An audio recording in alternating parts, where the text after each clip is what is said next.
আমাদের রাজ্যের নির্বাচন আছে 2026। রাজ্য নির্বাচনে কি দেখছেন? এই যারা লিডার রয়েছেন তাদের চার্ট কি আপনি বিশ্লেষণ করেছেন? তো আমি যদি দেখি আমাদের যে চিফ মিনিস্টার রয়েছেন আমাদের রাজ্যের মাননীয় মুখ্যমন্ত্রী মমতা বন্দ্যোপাধ্যায়, তো এনার ডেট অফ বার্থ যদি আমরা গুগলে গিয়ে দেখি, এনার ডেট অফ বার্থ হচ্ছে 5/1/1955। বছরটা মমতা ব্যানার্জির জন্য ভালো। স্লাইডলি আমি তোমাকে বলবো তৃণমূল দলের বেশিরভাগ ব্যাটনটা যদি অভিষেক ব্যানার্জির হাতে চলে যায় বা অভিষেক ব্যানার্জি যদি একটু হ্যান্ডেল করে, তৃণমূলের রেজাল্ট কিন্তু মাচ বেটার হওয়ার সম্ভাবনা কিন্তু রয়েছে। কেন? কারণ তোমাকে আমি বলি, অভিষেক ব্যানার্জির ডেট অফ বার্থ দেখো 7/11/1987।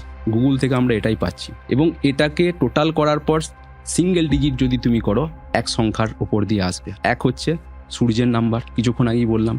একের রুলিং প্ল্যানেট হচ্ছে সূর্য বা সান। তো সূর্য হচ্ছে king of the all planet. সেই দম আছে, সেই পাওয়ার আছে, সেই উচ্চতায় পৌঁছানোর। আমি তোমাকে কনফিডেন্সের সাথে বলতে পারি 2026 সালে অভিষেক ব্যানার্জি যদি ওনার দলের ব্যাটনটা নিজের হাতে নেন, তাহলে আমি তোমাকে বলতে পারি তৃণমূল গভর্নমেন্ট মোটামুটি 200 পেরিয়ে যাবে। নিউমোলজি অনুযায়ী আমি তোমাকে বলছি না, এটা আমি তোমাকে কনফিডেন্সের সাথে বলছি। অভিষেক ব্যানার্জির এই বছরটা দুর্দান্ত হতে যাচ্ছে।